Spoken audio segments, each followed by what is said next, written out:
आनंद मठ। आनंद मठ और ऋषियों की अनमोल धरोहर को संजोएं।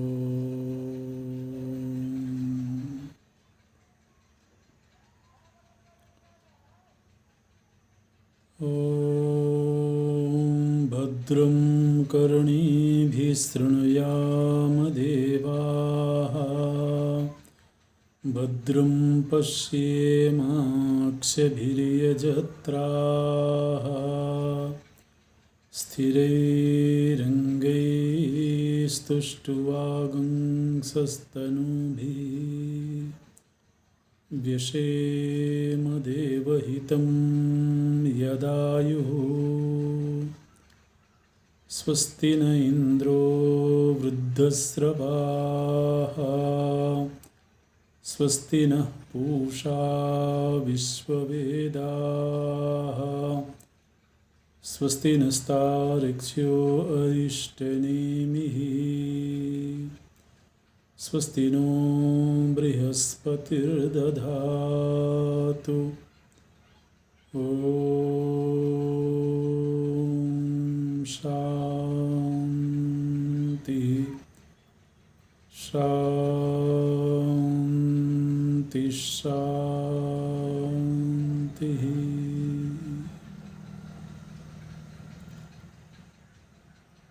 सच्चिदानन्दरूपाय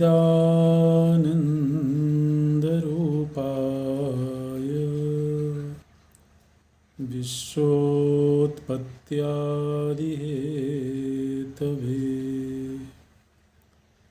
तापत्रयविनाशाय श्रीकृष्णाय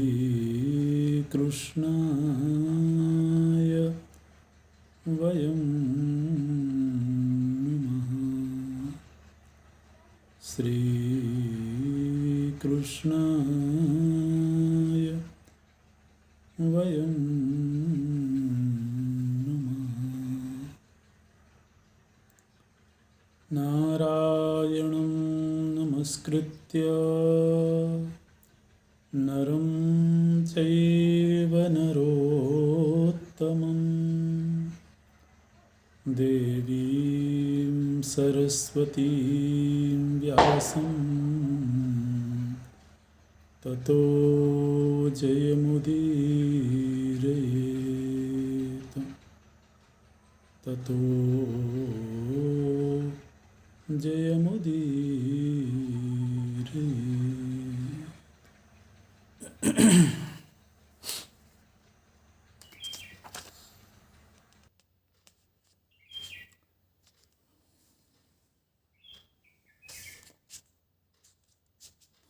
वृत्रासुर को सनकादि ऋषियों के द्वारा उपदेश किया गया, ये प्रसंग हम लोग देख रहे थे। और फिर भीष्म जी ने ये भी बताया कि वृत्रासुर को भगवत प्राप्ति हुई। युधिष्ठिर जी ने प्रश्न किया है कि ये वृत्रासुर और इंद्र का युद्ध किस प्रकार से हुआ था, वो आप कृपा करके प्रसंग सुनाएं। तो वो प्रसंग सुनाते हैं भीष्म जी।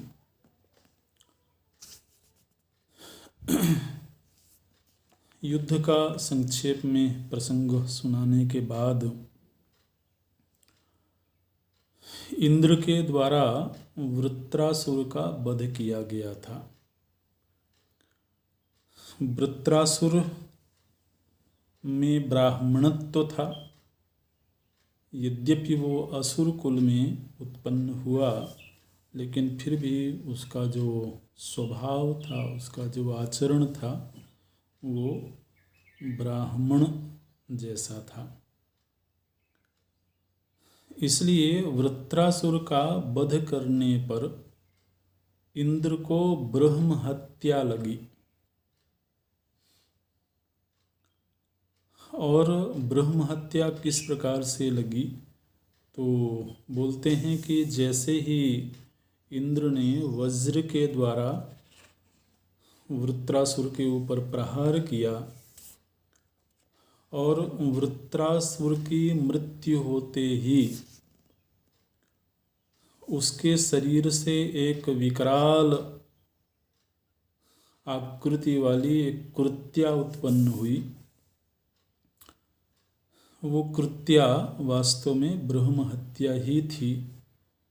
तो वह वृत्रासुर के शरीर से उत्पन्न हुई है और इंद्र के पीछे वो दौड़ने लगी।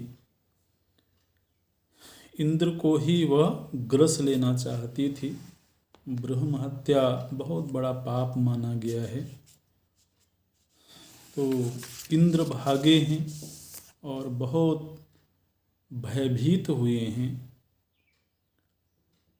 और जब किसी भी प्रकार से कृत्या को रोकना असंभव होने लगा, तब ब्रह्मा जी वहाँ पर उपस्थित हुए और ब्रह्मा जी ने उस कृत्या को रोका।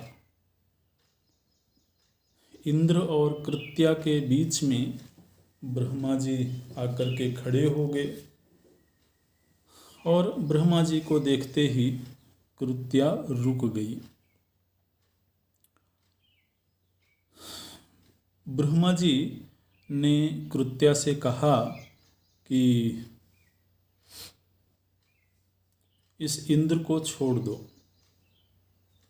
इंद्र मेरे द्वारा ही स्थापित किया हुआ देवताओं का राजा है, इसलिए इंद्र के ऊपर यदि ब्रह्म हत्या लग जाएगी तो उसका पतन हो जाएगा, वह अपने पद से च्युत हो जाएगा। तो इसलिए तुम इसको छोड़ दो और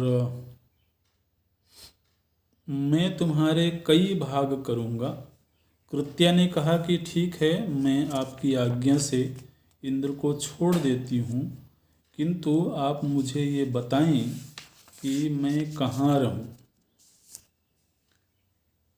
मेरे रहने का आप कोई स्थान निर्धारित करें।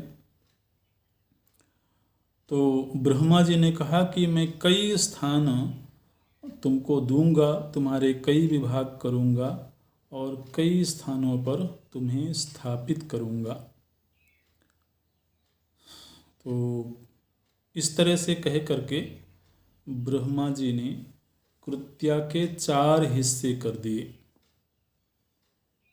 4 भागों में उसे विभक्त किया और विभक्त करने के बाद ब्रह्मा जी ने अग्नि देवता को आमंत्रित किया, अग्नि देवता का ध्यान किया और अग्नि देवता उपस्थित हुए हैं।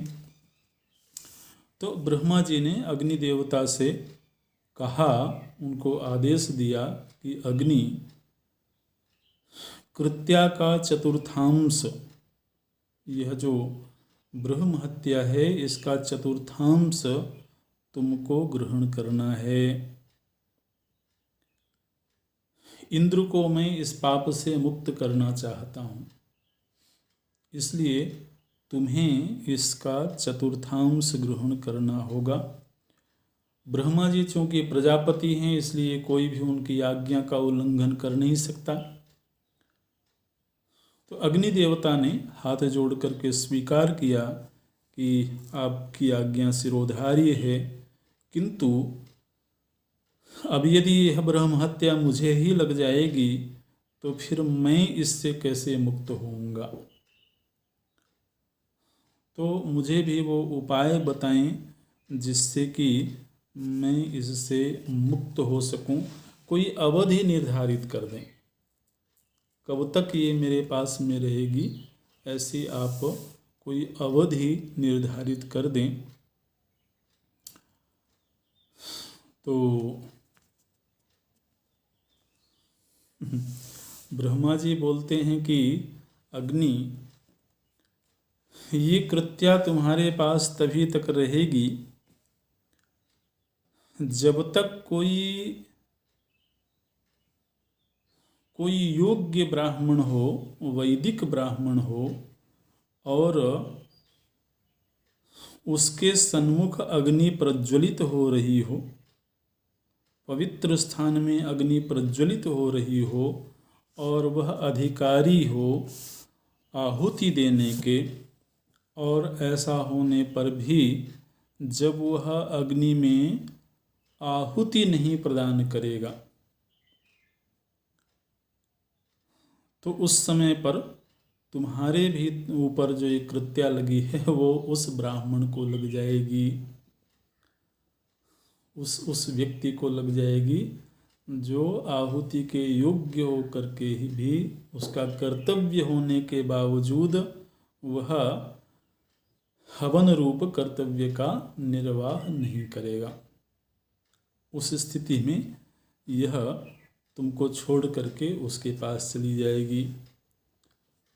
तो ये लोगों को बहुत सावधान रहने की आवश्यकता है। इसी तरह से फिर ब्रह्मा जी ने वृक्षों को बुलाया। वृक्षों को, वृक्ष, तृण, औषधि आदि जो हैं वनस्पति, उनको बुलाया है और उनको भी ब्रह्मा जी ने यही आज्ञा दी है कि ब्रह्म हत्या का चतुर्थांश मैं तुमको देना चाहता हूँ।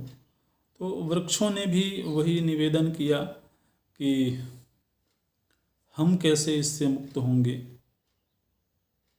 तो बोलते हैं कि पर्व काले तो संप्राप्ते यो वै छेदन भेदनम करिष्यति नरो मोहात तमेशामनुगमिष्यति।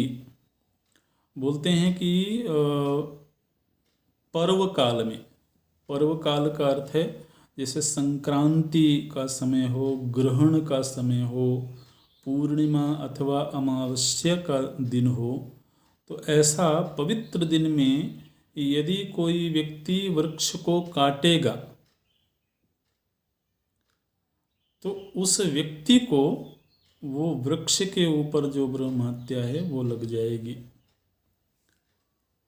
पर्व के दिन यदि कोई वृक्ष का क्रंदन करेगा, वृक्ष है, औषधि है, जो भी वनस्पतियां हैं, तो उनको वह लग जाएगी और फिर तुम उससे मुक्त हो जाओगी। इस तरह से, इसी तरह से दो हिस्से अलग अलग कर दिए गए, दो हिस्से शेष हैं। तो फिर ब्रह्मा जी ने अप्सराओं को बुलाया और अप्सराओं को बुला करके भी, देवलोक में रहती हैं अप्सराएं, तो उन्हें बुलाया है और उनको भी उन्होंने यही कहा कि ब्रह्म हत्या का चतुर्थांश मैं तुमको देना चाहता हूँ। तो अप्सराओं ने भी वही बात कही है कि हम तो आपकी आज्ञा से स्वीकार कर लेते हैं, लेकिन हम कैसे मुक्त होंगे। तो उस समय पर ब्रह्मा जी ने कहा है कि जिस समय पर कोई पुरुष रजस्वला स्त्री के साथ मैथुन समाचार करेगा,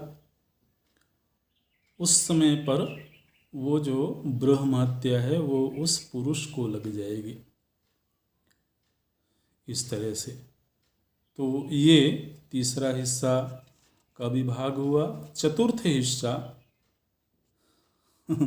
जल को ब्रह्मा जी ने दिया है। जल को आमंत्रित करके उन्होंने कहा कि ब्रह्म हत्या का चतुर्थांश मैं तुम्हें दे रहा हूँ।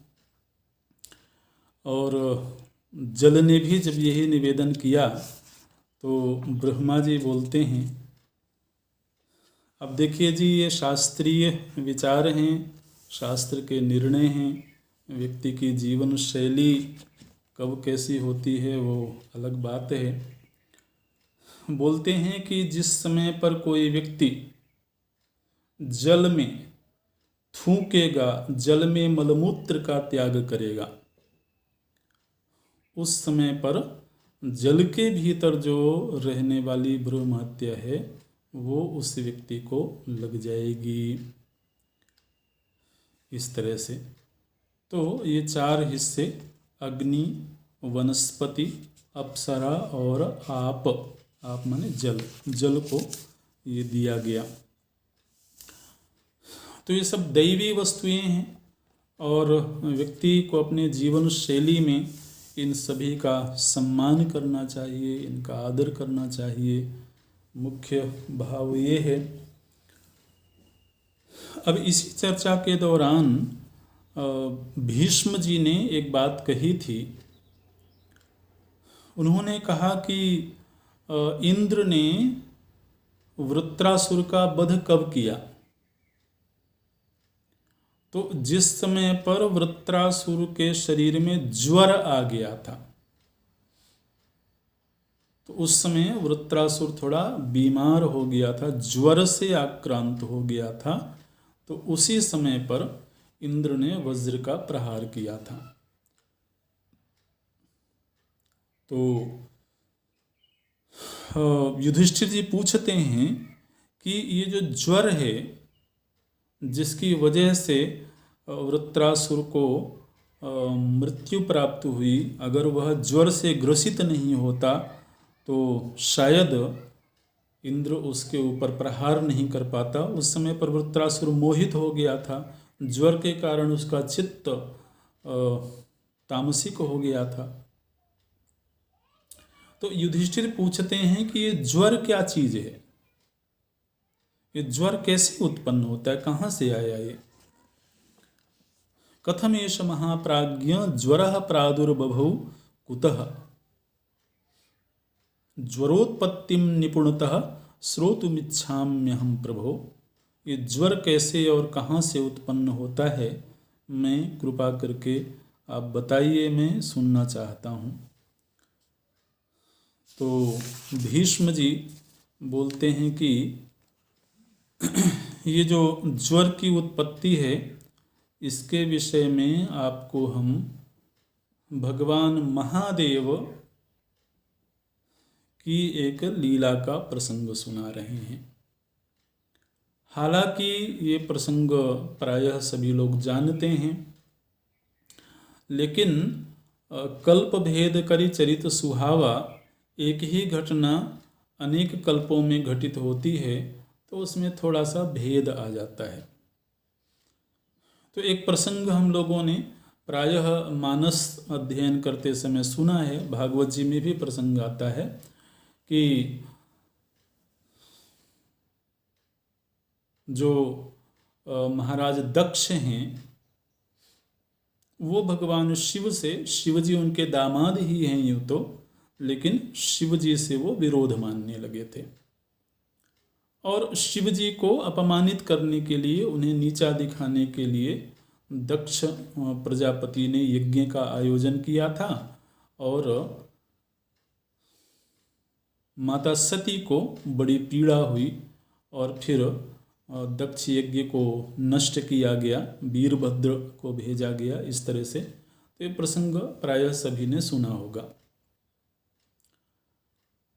बिल्कुल यही की यही घटना दूसरे कल्प में भी घटित होती है और उसमें थोड़ा सा लीला में थोड़ा सा भेद है। तो वो प्रसंग यहाँ पर भीष्म जी सुना रहे हैं।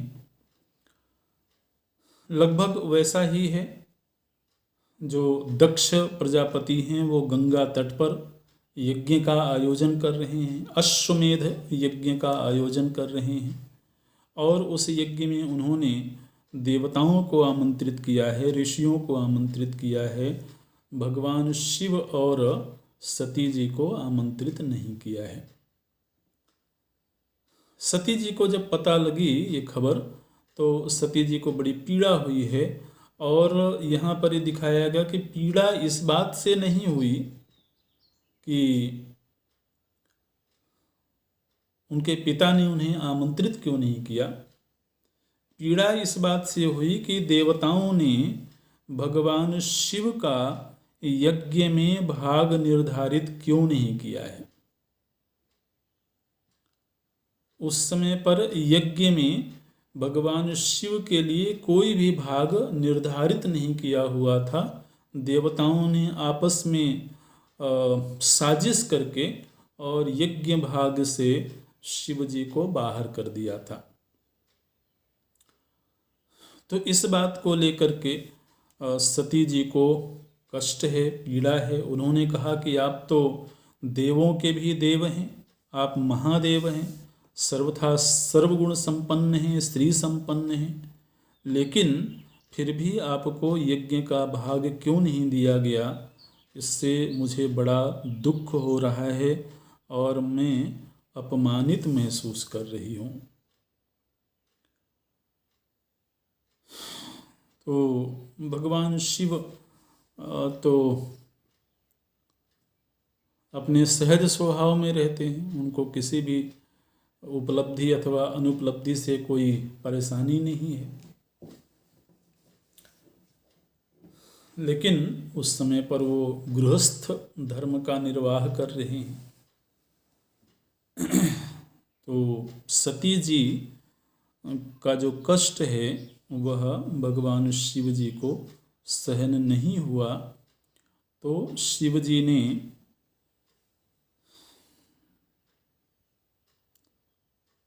वीरभद्र को भेजा है दक्ष के यज्ञ को नष्ट करने के लिए। और उस समय पर वीरभद्र तो गए ही, साथ ही जब भगवान शिव को क्रोध आया तो उस समय क्रोध के कारण उनके ललाट से कुछ पसीने की बूंद गिरी। क्रोध के कारण भगवान शिव के ललाट से कुछ पसीने की बूंद गिरी, और जैसे ही वो बूंद धरती में गिरी है वहाँ से एक अग्नि का पुंज प्रकट हुआ है, और उस पुंज के भीतर से एक पुरुष प्रकट हुआ। बहुत विकराल वो पुरुष था, लाल लाल आँखें थी और देखने में बड़ा डरावना वो पुरुष है। काले रंग का है वह, दाढ़ी और मूछ उसके भूरे रंग के हैं, इस तरह से। तो बहुत विकराल वह पुरुष प्रकट हुआ है।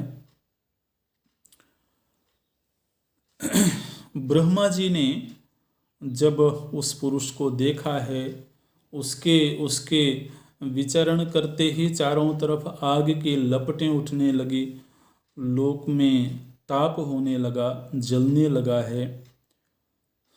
तो उस समय पर ब्रह्मा जी ने भगवान शिव को शांत किया, उनकी स्तुति करी, और भगवान शिव से ब्रह्मा जी ने कहा कि ये जो पुरुष प्रकट हुआ है आपके पसीने से, इसका नाम होगा ज्वर। ये ब्रह्मा जी ने संज्ञा दी। यश्चैव पुरुषो जाता स्वेदात ते विबुधोत्तमा, ज्वरो नामैष धर्मज्ञ लोकेषु प्रचरिष्यति। तो ज्वर नाम से यह प्रसिद्ध होगा और दुनिया में यह अनेक रूपों में इसकी अभिव्यक्ति होगी। तो पूरे दुनिया में उसको ब्रह्मा जी ने एक तरह से हिस्से करके फैला दिया, और वही जो ज्वर था वो वर्तमान में भी और हमेशा से ही अलग अलग रूपों में दिखाई देता है। हाथियों के मस्तक में जो गजराज होता है हाथी, उसके मस्तक में बहुत ताप होता है, उसको बड़ी पीड़ा होती है, तो वह ये ज्वर ही है। पर्वतों में यह ज्वर किस रूप में है, तो बोलते हैं शिलाजीत के रूप में। पर्वतों में शिलाजीत के रूप में यह ज्वर ही है। पानी में जहाँ पर जलाशय अथवा सरिता होती है, वहाँ सेवार नाम की एक घास जमती है, तो वह कई बार जल को अवरुद्ध कर देती है। तो ये सेवार है, ये भी उसी ज्वर का रूप है। सर्प के शरीर में जो केचुल होती है, सर्प एक समय के बाद में उस केचुल को छोड़ देता है, तो वह भी इसी ज्वर का एक रूप है। गाय बैलों के खुरों में, उनके जो पैर होते हैं, उनके खुर में एक रोग होता है, उसको खोरक रोग बोलते हैं, वह भी ज्वर ही है। पृथ्वी में यह ज्वर जब गया तो जहाँ पर ऊसर भूमि है, जहाँ पर कोई भी वनस्पति उगती नहीं है, वो ऊसर भूमि यही ज्वर है। ऐसे तो मने ये है कि बुखार सभी को लग चढ़ती है, केवल मनुष्य को ही नहीं, सभी को ही ये ज्वर लगता है। उसके रूप भिन्न भिन्न होते हैं, उसकी अभिव्यक्ति अलग तरह से होती है। अच्छा, तो इसी तरह से पशुओं में एक दृष्टि दोष होता है, तो वह भी यही रोग है। घोड़ों के गले में छेद हो जाता है, तो उसे भी यही बोलते हैं। मोर के शिखा निकल आती है। कोयल जो होती है, उसे नेत्र रोग हो जाता है, वह भी यही ज्वर है। और सिंह, शेर को तो वैसे बहुत बलवान, बहुत बलशाली माना गया है, लेकिन सिंह को भी किसी किसी समय पर बहुत ज़्यादा थकावट की अनुभूति होती है, और फिर वो पड़ा रहता है कई दिनों तक। तो वह जो थकावट है, वह भी यही ज्वर है। और मनुष्यों में तो ये ज्वर के नाम से ही प्रसिद्ध है। मानुषेषु तो धर्मज्ञ ज्वरो नामैष भारत, इस तरह से। तो और भी यहाँ पर नाम लिए गए हैं अनेक वस्तुओं में ज्वर का क्या रूप होता है। बहरहाल आगे जब ये चर्चा बढ़ी तो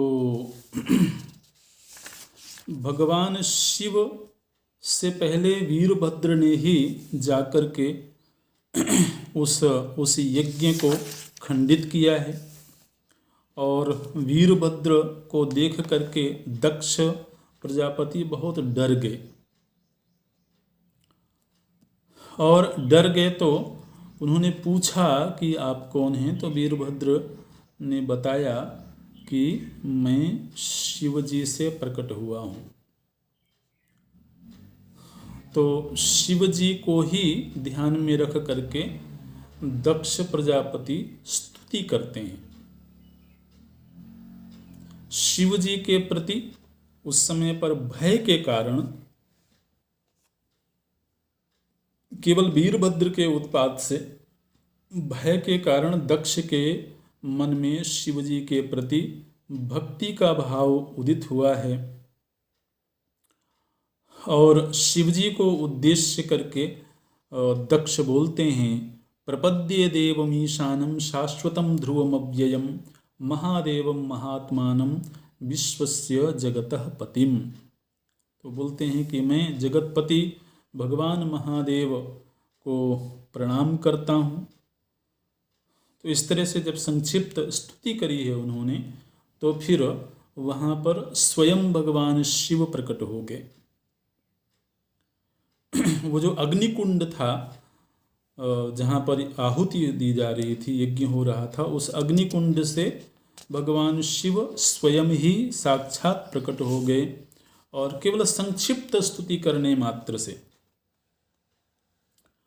भगवान शिव प्रकट हुए हैं। और जैसे ही भगवान शिव प्रकट हुए हैं तो दक्ष के मन में जो शिव जी के प्रति रोष था, जो क्रोध था, वो तो दूर हो गया और बहुत विनम्रता के साथ में महाराज दक्ष भगवान शिव का वंदन करते हैं। धरती में तो घुटने टेक करके उन्होंने भगवान शिव को प्रणाम किया है और प्रणाम करके भगवान शिव जी के 1008 नामों से उनकी स्तुति करी है। तो ये जो शिव सहस्त्र नाम मिलता है, कई लोग पाठ करते हैं, शिव सहस्त्र नाम है, श्री राम सहस्त्र नाम है, विष्णु सहस्त्र नाम, इस तरह से। तो ये शिव सहस्त्र नाम यहाँ महाभारत में उपलब्ध होता है। तो ये पूरा श्लोकों के रूप में युधिष्ठिर जी ने पूछा, भीष्म जी ने तो संक्षेप में ही बता दिया था कि 1008 नामों के द्वारा दक्ष के द्वारा भगवान शिव की स्तुति की गई। तो युधिष्ठिर जी ने कहा कि मैं वो 1008 नाम जानना चाहता हूँ। तो फिर भीष्म जी बताते हैं, श्रूयताम देवदेवस्य नामान्यद्भुत कर्मणः गूढ़व्रतस्य गुह्यानि प्रकाशानि च भारत। तो यहाँ से फिर वो शिव सहस्त्र नाम का प्रसंग आरंभ होता है और अनेक श्लोकों में नमस्ते देवदेवेश देवारिबलसूदन देवेंद्र बल विष्टभ्य देवदानव पूजित सहस्राक्ष विरूपाक्ष त्र्यक्षेक्षाधिपत प्रिय सर्वतः पाणिपादांत सर्वतोक्षिशिरोमुखम सर्वतः श्रुतिमल्लोके सर्वमावृत्य तिष्ठति शंकुकर्ण महाकर्ण कुंभकर्णार्णवालय गजेंद्रकर्ण गोकर्ण पाणिकर्ण नमोस्तुते। तो इस तरह से ये शिव सहस्र नाम का पूरा यहाँ पर पाठ किया गया है। दक्ष प्रजापति स्तुति करते हैं इस तरह से भगवान शिव जी की। और जब ये 1008 नाम संपन्न हुए हैं तो अंत में बोलते हैं दक्ष, प्रसीद मम भद्रम ते भवभावगतस्य मे त्वयि मे हृदयम देव त्वयि बुद्धिर मनस्त्वयि। दक्ष प्रजापति बोलते हैं, हे भगवान, मेरा मन, मेरी बुद्धि, मेरा शरीर, मेरा जीवन, सब कुछ आपको समर्पित है। आप मेरे ऊपर अनुग्रह करें, आप मुझ पर प्रसन्न हों। तो जब भगवान शिव ने ये स्तुति सुनी है तो भगवान शिव बहुत प्रसन्न हुए हैं। स्तुत्वैवं स महादेवं वीरराम प्रजापति भगवानपि सुप्रीतः पुनर्दक्षम भाषत। और फिर भगवान शिव बोलते हैं, परिस्तुष्टोऽस्मि ते दक्ष स्तवेनानेन सुव्रत बहुनात्र किमुक्तेन मत्समीपे भविष्यसि। और फिर शिवजी ने दक्ष प्रजापति को ये आशीर्वाद दिया है कि आप एक अश्वमेध यज्ञ करना चाहते थे, अब आप मेरे अनुग्रह से 1000 अश्वमेध यज्ञ संपन्न करेंगे और इसी तरह से 100 वाजपेय यज्ञ भी आप संपन्न करेंगे, ऐसा शिवजी ने कहा। साथ ही भगवान शिवजी ने ये भी कहा कि पूर्व कल्प में भी मैंने तुम्हारे यज्ञ को ध्वस्त किया था, तुम्हारे यज्ञ को नष्ट करवाया था, लेकिन इस कल्प में तुम्हें यज्ञ का पूरा फल मिलेगा। इस तरह से दक्ष दक्षन कर्तव्यो मन्युर्विघ्नमिमं प्रति अहम यज्ञहस्तुभ्यम दृष्ट में तत्पुरातनम।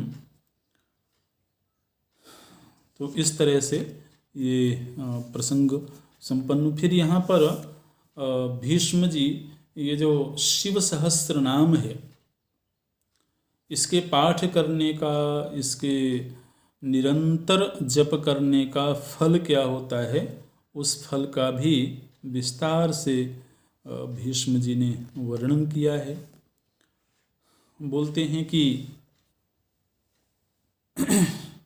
यशो राज्य सुखैश्वर्य कामार्थ धनकांक्षी भी श्रोतव्यो भक्तिमास्थाय विद्या कामैश्च यत्नतः।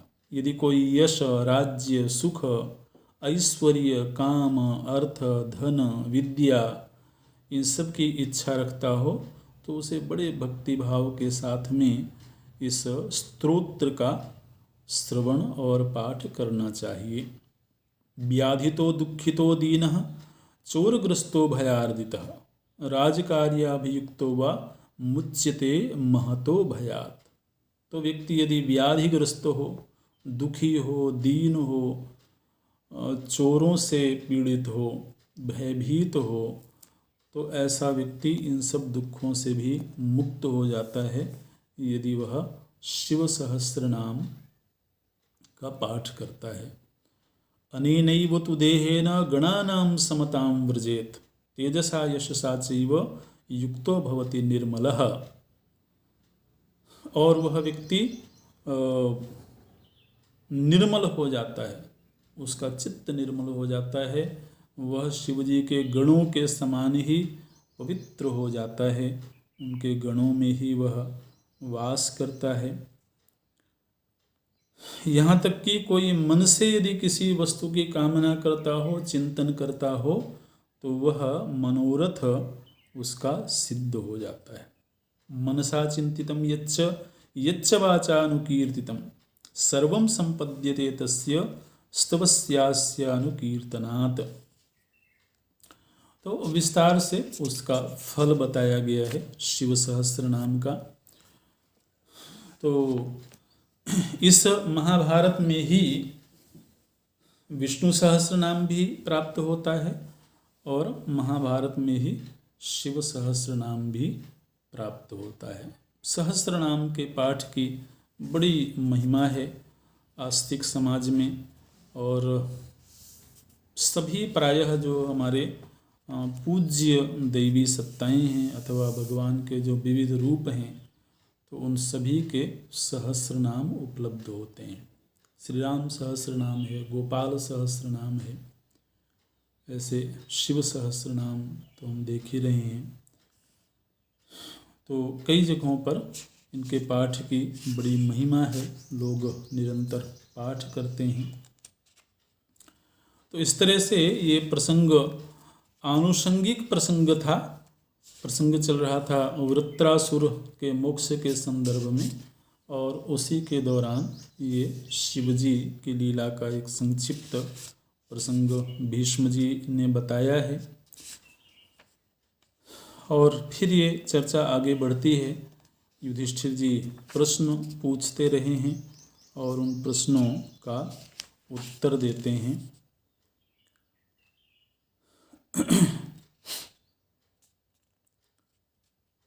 एक प्रश्न पूछा गया है युधिष्ठिर जी के द्वारा, शोकात् दुःखाच्च मृत्योश्च त्रसन्ते प्राणिनः सदा उभयं नो यथा न स्यात् तन्मे ब्रूहि पितामह।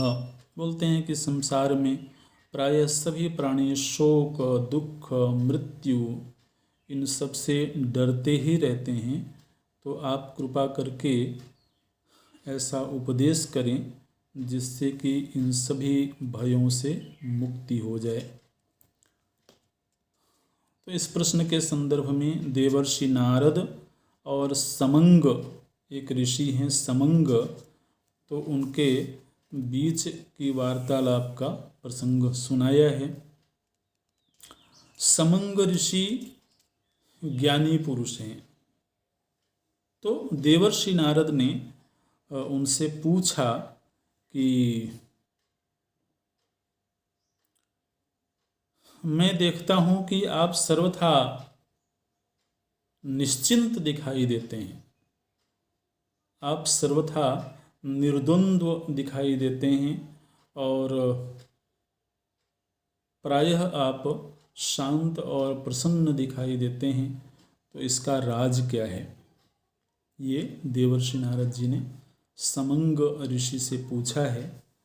तो बोलते हैं कि देवर्षि, मैं भूत, वर्तमान और भविष्य इन सभी कालों के यथार्थ को जानता हूँ।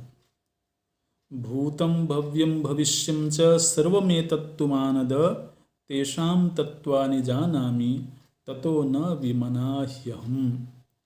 तो मैं काल के रहस्य को जानता हूँ, इसलिए काल के बदलाव से मेरे चित्त में कोई हलचल नहीं होती है। मेरा चित्त हर्षित अथवा खिन्न नहीं होता है। मुझे यह भी मालूम है कि कौन सा कर्म कब आरंभ होता है और उस कर्म का फल कितने काल के अनंतर में प्राप्त होता है।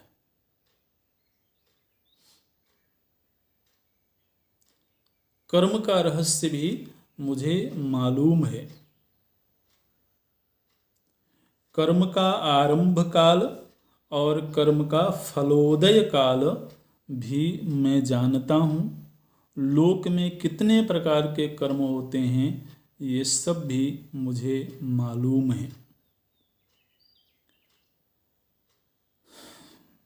कर्मजन्य कितने प्रकार की गतियाँ होती हैं, कितनी योनियाँ होती हैं, ये सब भी मुझे मालूम है। और मैं जानता हूँ कि चाहे कोई देव योनि में हो, चाहे कोई निर्बल योनि में हो, वो सब के सब अपने प्रारब्ध की वजह से ही तत्तत स्थान पर हैं। सहस्रिणोपि जीवन्ति जीवन्ति शतिनस्तथा शाकेन चान्ये जीवन्ति पश्यास्मानपि जीवतः। बोलते हैं जिनके पास में हजारों रुपए हैं वो भी जीवित हैं, जिनके पास सैकड़ों रुपए हैं वो भी जीवित हैं, और जो केवल साग भाजी से ही जीवन निर्वाह कर रहे हैं वो भी जीवित हैं। तो जीवन तो सभी का चल ही रहा है। इसलिए मैं बाह्य परिस्थितियों को लेकर के उद्विग्न नहीं होता हूँ। चूंकि मेरे भीतर का अज्ञान निवृत्त हो गया है, इसलिए अब मेरे भीतर किसी प्रकार का शोक नहीं है। ऐसे तो अब चूंकि अज्ञान ही नहीं रहा, तो अब मुझे लौकिक धर्म से, लौकिक कर्तव्यों से अब कोई लेना देना नहीं है। अज्ञान होता तो कामना होती, संकल्प होते और उनकी पूर्ति के लिए कर्म करना होता। लेकिन मैं सर्वथा नैष्कर्म्य भाव में स्थित हूँ। मुझे अब कोई भी लौकिक कर्म करने की आवश्यकता नहीं है, कोई प्रयोजन ही नहीं है। इसलिए मैं कोई कर्म नहीं करता हूँ।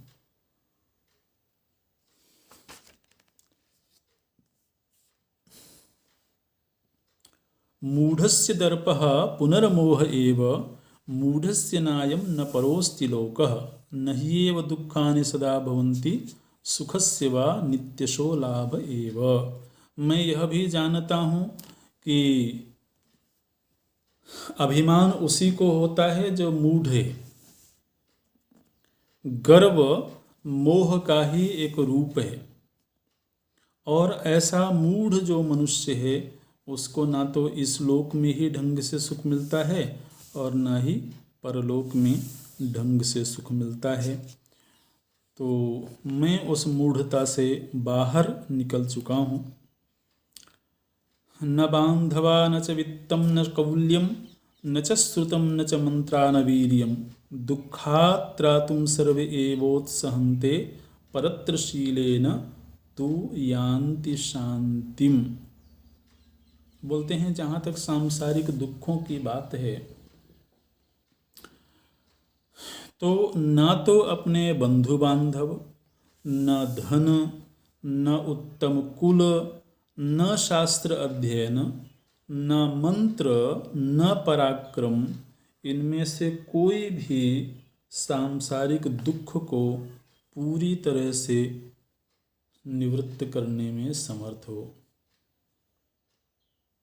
ये रहस्य भी मैं जानता हूँ। नास्ति बुद्धि अयुक्तस्य न योगात् विन्दते सुखम।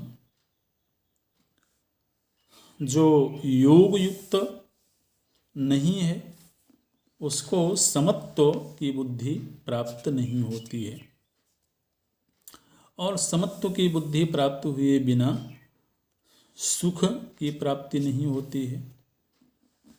अज्ञान दशा में व्यक्ति प्रिय वस्तु को प्राप्त करके हर्षित होता है, और हर्ष ही व्यक्ति के अभिमान को जन्म देता है।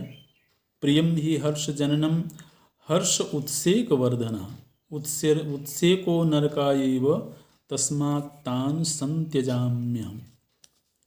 तो प्रिय वस्तु के मिलने से हर्ष, हर्ष से अभिमान, और अभिमान से नरक की प्राप्ति।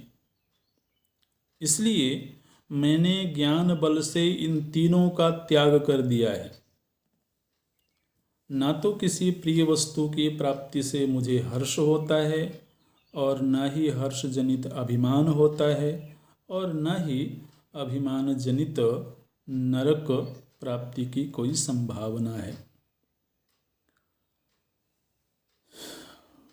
अर्थकामो परित्यज्य विशोको विगतज्वरः तृष्णामोहौ तु संत्यज्य चरामि पृथिवीमिमाम्। मैं पृथ्वी में निर्द्वंद होकर के विचरण करता हूँ। अर्थ और काम की जो तृष्णा है उसका मैंने त्याग कर दिया है। मोह का तो सर्वथा त्याग कर दिया है। इसलिए शोक और संताप से रहित होकर के मैं इस धरती पर विचरण करता हूँ। जिस तरह से अमृत पीने वाले को, यदि किसी को अमृत पान करने को मिल जाए तो वह मृत्यु के भय से मुक्त हो जाता है, इसी प्रकार से मुझे ज्ञानामृत की प्राप्ति हो गई है, मुझे प्रज्ञा रूप अमृत की प्राप्ति हो गई है। इसलिए अब इस लोक और परलोक से किसी भी प्रकार का मेरे चित्त में कोई भय नहीं है।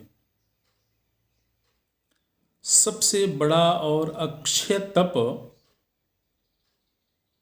यही है कि व्यक्ति को ज्ञान की प्राप्ति हो जाए। एतत् ब्रह्मन् विजानामि महत्कृत्वा तपो व्ययम् तेन नारद संप्राप्तो नमाम शोकः प्रबाधते। मैंने कठोर तपस्या करके और इस ज्ञान को प्राप्त किया है। इसलिए अब कोई भी परिस्थिति मेरे चित्त को व्याकुल नहीं करती है। अब किसी भी परिस्थिति में मैं शोकग्रस्त नहीं होता हूँ।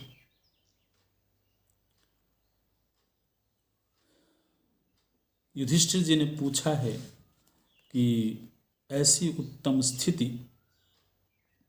कैसे प्राप्त होती है, इस श्रेयस्कर स्थिति का उपाय क्या है। तो अगला अध्याय बहुत सुंदर है, इसमें अनेक व्यावहारिक चर्चाएं हैं। केवल अभी एक दो प्रसंग ही देखते हैं। बोलते हैं, गुरु पूजा च सततम वृद्धानां पर्युपासनम श्रवणम चैव शास्त्राणां कूटस्थम श्रेय उच्यते। श्रेय के कूट साधन, स्थिर साधन, अमोघ साधन क्या हैं? बोले तीन हैं।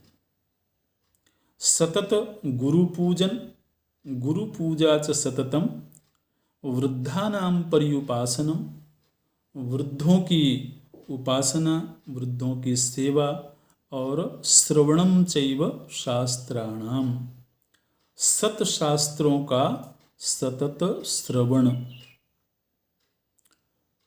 ये तीन श्रेय प्राप्ति के अमोघ उपाय हैं। गुरुपूजा च सततं वृद्धानां पर्युपासनं श्रवणं चैव शास्त्राणां कूटस्थं श्रेय उच्यते। इस तरह से एक प्रश्न पूछा गया है कि, और कई बार समाज में भी ये प्रश्न लोगों का होता है, शास्त्रम यदि भवेदेकं श्रेयो व्यक्तं भवेत् तदा शास्त्रैश्च बहुभिर्भूयः श्रेयो गुह्यं प्रवेशितम्। बोलते हैं कि यदि एक ही शास्त्र होता श्रेय का मार्ग बताने वाला, यदि एक ही शास्त्र होता तो उस एक ही शास्त्र को पढ़ करके और हम सीधे सीधे श्रेय का मार्ग जान जाते और फिर उस मार्ग पर चल पड़ते। लेकिन शास्त्रैश्च बहुभिर्भूयः, बहुत सारे शास्त्र हैं, तो बहुत सारे शास्त्रों के होने से श्रेय का ठीक ठीक मार्ग क्या है ये निश्चय कर पाना जरा कठिन होता है। ये गालव मुनि ने देवर्षि नारद जी से पूछा था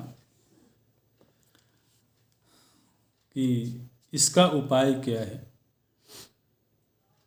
श्रेय का मैं ठीक ठीक मार्ग जानना चाहता हूँ और मेरा चित्त अनेक शास्त्रों का अध्ययन करके भ्रमित हो गया है कि श्रेय का एकमात्र सुनिश्चित मार्ग क्या है।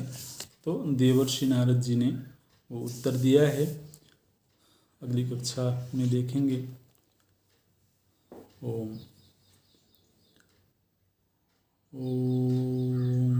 पूर्णमदः पूर्णमिदं पूर्णात् पूर्णमुदच्यते पूर्णस्य पूर्णमादाय पूर्णमेवावशिष्यते।